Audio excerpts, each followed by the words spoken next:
Young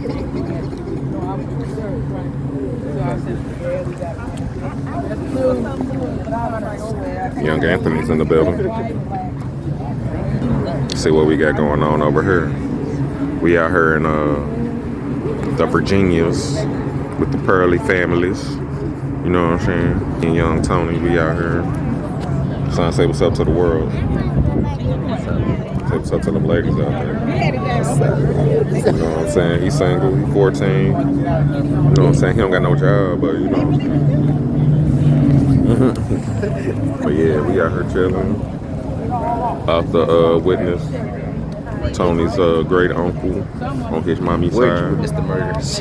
The murders. We're here to witness the murders. But yeah, we chilling. And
so yeah, I'm out here shooting this little video, you know what I'm saying, out here on the beach.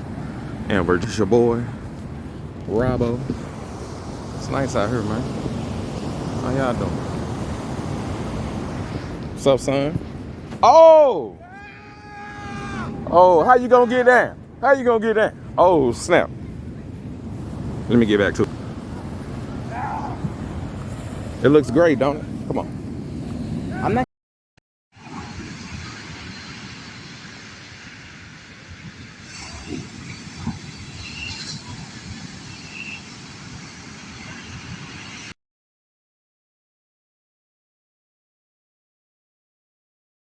It's like GTA, they don't spawn.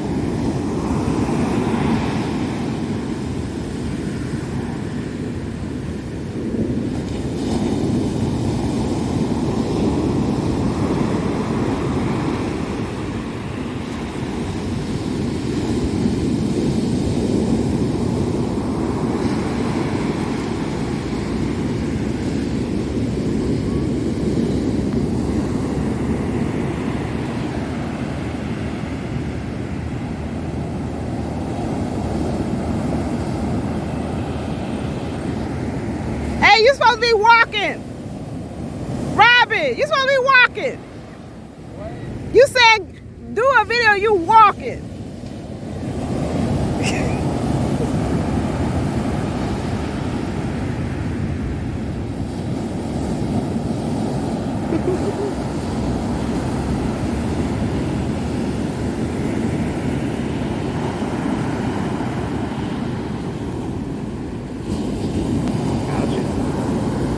How do I stop this?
Bag it up.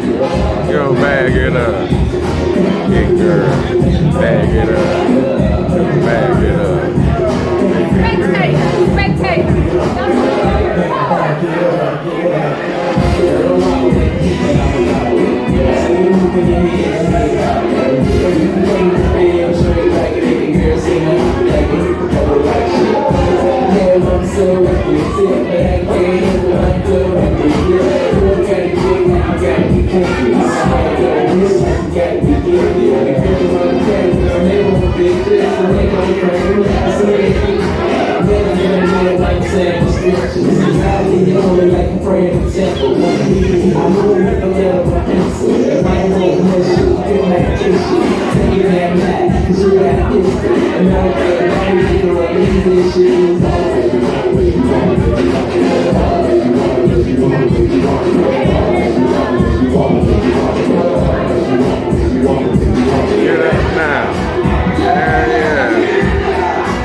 All my fingers and toes.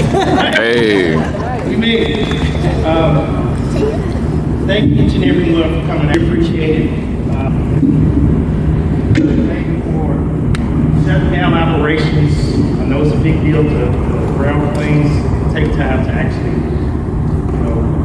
take a minute for me to do this. I really appreciate it. I know it means to stop operations, and it's no small thing. So thank you. I really appreciate it. Can I call you Matt now?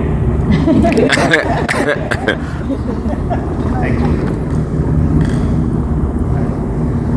Only me and you really understand what we went through out there. Only thing I got to say, right person, right place. One of the reasons I went through. And I appreciate it. All right. Pastor Parker, thank you. Spiritual counselor, I appreciate you coming out. Now I can spend more time to do it. Okay. And for my 1814 family, my basic family, and all my family and friends, as I look around the room, it really picked it out. I got people from all over. And I was really struggling trying to figure out how to write a speech to try to culminate 20 years and 10 months of service. And I got to tell you, I ended up making a whole bunch of point notes because it was too much to pull. So I decided to do it this way. And trust me, I learned. Be short, be brief, be to the point, right? So I'm gonna try to hold to that. And no, we won't get any tears today. We'll get you something else. What I started, well, they actually told me a big chunk of what I was going to say. Started St. Louis City. One of my buddies came home. Louis Stoltz, for the people that know Louis. Joined the Navy, came home, white uniform, pocket full of money, had a brand new car. And at that time, I actually was trying to join the police force, and they wouldn't let me. So I was like, well, you know what, they ain't gonna stop me. He told me about that story. So I was like, okay, I joined the Navy. So I go down, I joined the Navy. The recruiter was like, well, you have to be an E5 before you can apply for it. I'm like, okay, so what does that mean? He's like, well, we got this thing called undesignated seaman. I was like, okay, what does that mean? And he's like, well, you go and you kind of work around and pick pick out things, and once you figure out a job you want to do, you strike for it. Make it sound real easy. So about 2 months later, I'm hanging over the side of the ship. The boat's insured, chipping and painting the side of the ship in San Diego, California. And I'm like, what did I get myself into? Right? But I can tell you, it was some of the most funnest time. And I'm actually proud for all those junior sailors out there. I know I got at least one E1 in the room. Look, I'm happy that I started as an E1 because it helped me build character. I can tell you, I am not the same kid that I was back then in 1994. Those couple of that 996 that you have to do to get ready to grow into it, I needed that time, and I really appreciate it. And along the way, and this is what I would tell you, along the way, can I share my story with you? Okay. Really? I'm gonna show you my story. Please, birthday boy. Right. The Navy is a place where dreams can be born. This was not in the cards, right? I was supposed to be dead or in jail, right? The Navy allowed me to dream and see things that I never even imagined. Any of you that did career counseling awards or CDBs, right? You check in career counseling with you. You left that room with a plan. We took that hour to come up with a plan, and there's a reason for it. Because I know if you have a plan, there's nowhere that the Navy can't set you up for life. And hopefully the ones that did talk to me actually left the room with that. That's why it took about an hour and a half. We wasn't gonna make it an easy white race. You were gonna leave that room with a plan. And the reason I do that is because of the way I came. I had some great mentors along the way. And I made some really good friends along the way. I got a gentleman here that was on my very first ship, 1994. He's left the Navy since then, but he's here today. Very first ship. And we haven't stayed like, we don't have to talk every month, every year, or whatever. It's like whenever we see each other, it's just like that senior really way back then. So I appreciate you, man. Went through there, like we said, I came up through the ranks. A lot of things that happened. My brother's in another area. A lot of things, a lot of stories there. But the Navy allowed me to see things and do things that I never imagined. As I came up, I've worked with, I've been on a gator freighter with a bunch of Marines, 3,000 of us floating around doing stuff. I've seen everything on the East Coast. Italy, Japan, Guam, Hawaii, Australia, Thailand, Korea, China. And I'm sure I'm missing a bunch of others in there. Seen everything there. And then got some of the British Columbia too. Then ended up going over to Italy at Grace. And we got to see a good chunk of the world. I got to see Italy, France, Germany, Bahrain, Switzerland, too many. So the Navy allowed me to see things and do things, and it's shaking along that way. Along that way, in Texas. Texas friends, Katie and Jake. Ran into them down in Texas, and I didn't like country music back then. Now it's a good part of my music. There you go. Very special things there. Katie was at the hospital before I was. Grace was having you. Right? But the guy that barely graduated high school, Navy, allowed me to have actually 3 degrees now. Allowed me to get a teaching break. It pushed leaders that I ran into along the way. It's just priceless and words. I can't put words into it. So I tell my junior sailors out there, when I say junior, I'm talking from my E1s up to about my E5s and E6s. If you're thinking about getting out, I would say at least try 2 tours. Don't get out there for a second. But that's when you really know you've done the groundwork. You've done the hard stuff, and all the payouts come at that E5 and above level. I'm telling you, stick with it. Matter of fact, I have to thank my oldest brother for that. 10-year mark, I was getting out. Oh, by the way, when I came to the Navy, I was doing one tour, and I was getting out. Okay. 10-year mark, my brother Andrew pulled me in, did one of those come here, the big brother way, sat down and explained to me why I should stay Navy. And he was right. He was right, and because of those words, him and my brother said, that took a little bit different. It's like say you blank, blank, blank. Andrew actually said that again. Sound like Right, to really break it down. Thank you. So,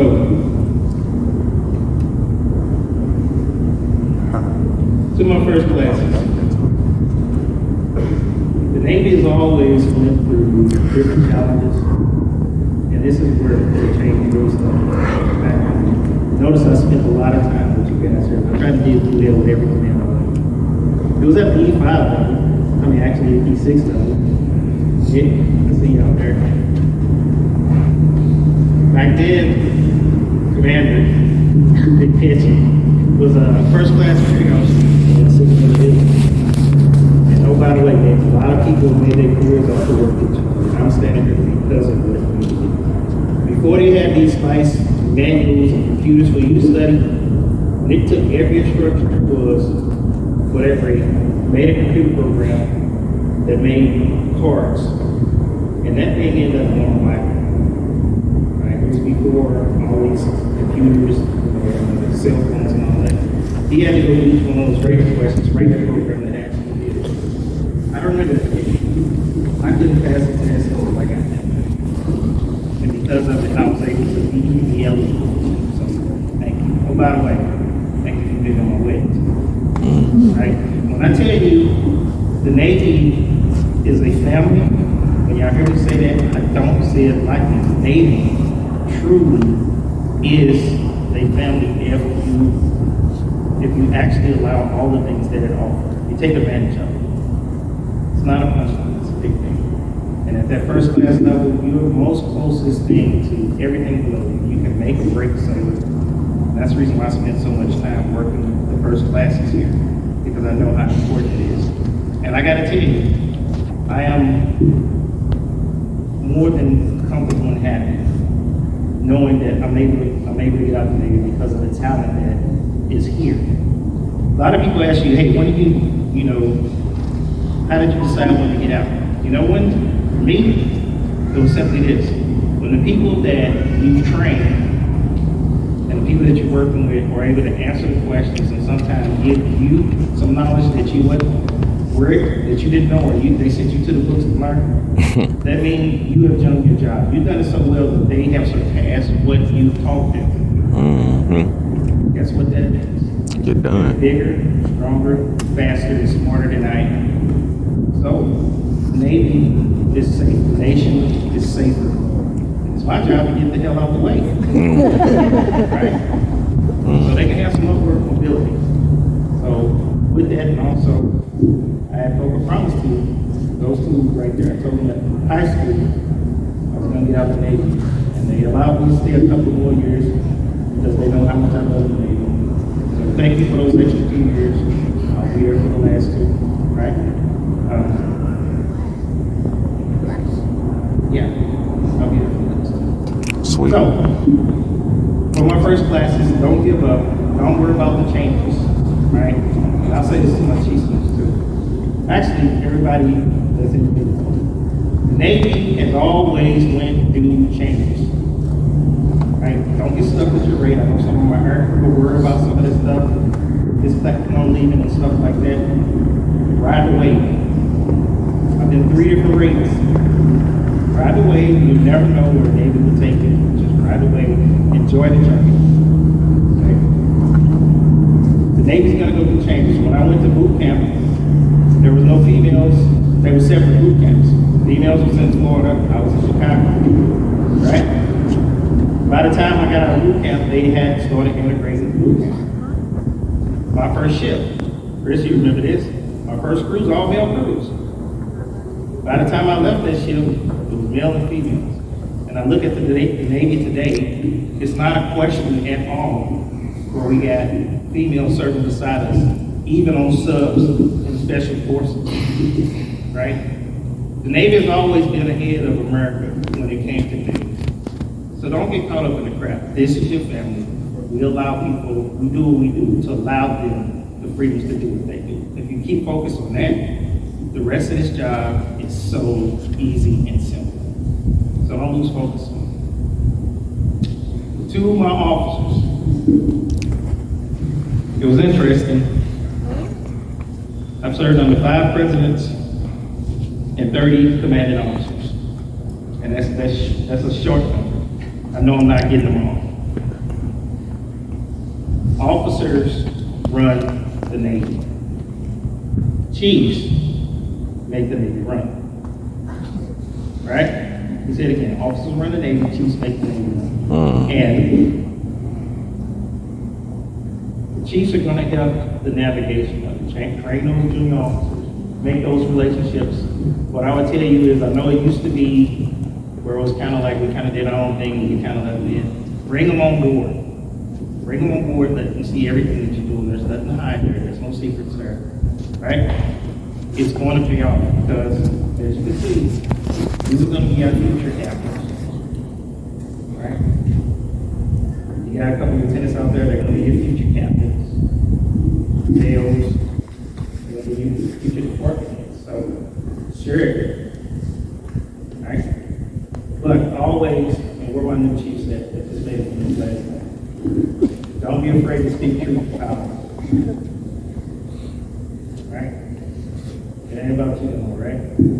Rank don't matter at that point. If you never make another one, speak truth to power. That will take care of you. You do that, the rest, train your sailors, all the rest will work itself out. I heard a lot of people say family balance. That young lady right there. She said, wherever you go, I'm going. When we went to Bahrain, people were getting gas over there, right? She was like, I'm going. And I knew some of the places I went that I thought, people had told me, hey man, that's going to put a nail in your career. She said, I'm going. Well, even if it means putting a nail in your career, keep the family with you. So that's what I would tell you. You can balance Navy life and family life and still be successful. All right, get it on script.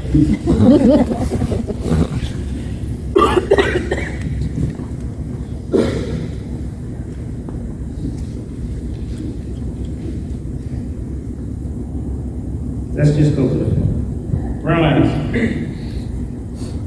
Brother,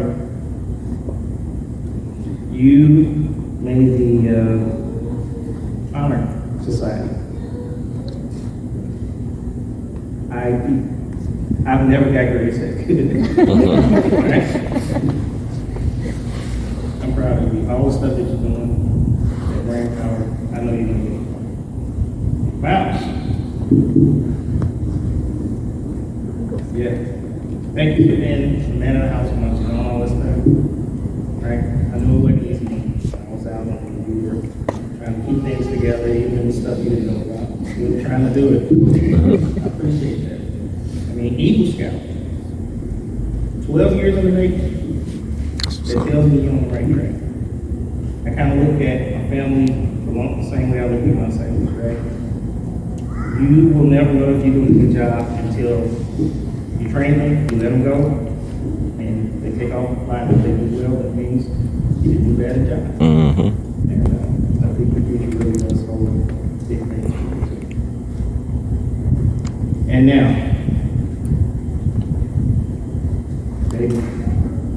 yeah.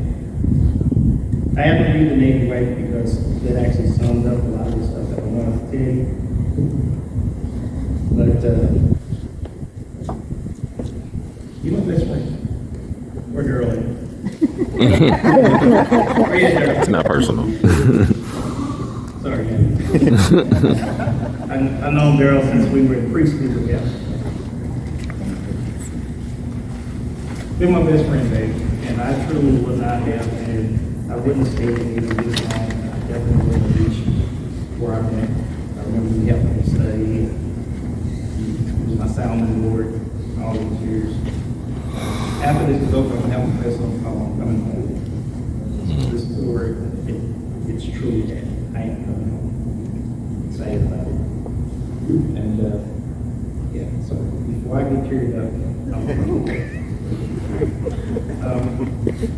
for my sisters, Rita, matriarch of the family, I gave you a few extra roses than the other sisters because you are the oldest sister and you're the matriarch of them. Mom and Dad ain't here, so Dad, you live. All right. Andrew, I got something. And Miles, Lori, yeah. All right. Come on, you got me. Please give one a bell.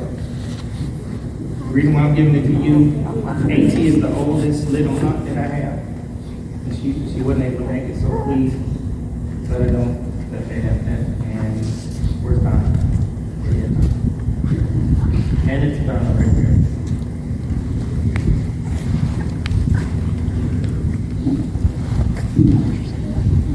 There she is. All right, I'm gonna stop it there. What I would tell you is the Navy is a place where dreams are born. I never thought that I would, one, stay Navy.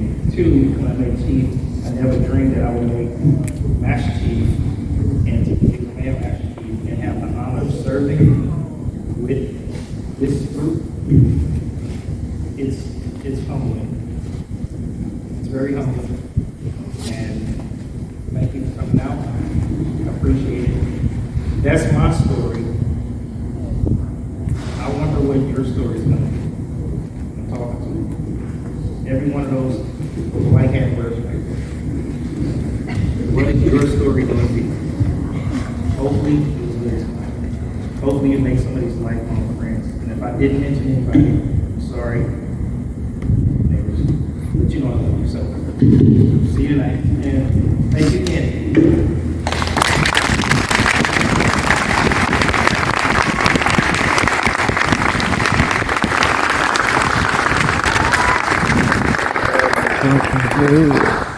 Thank you.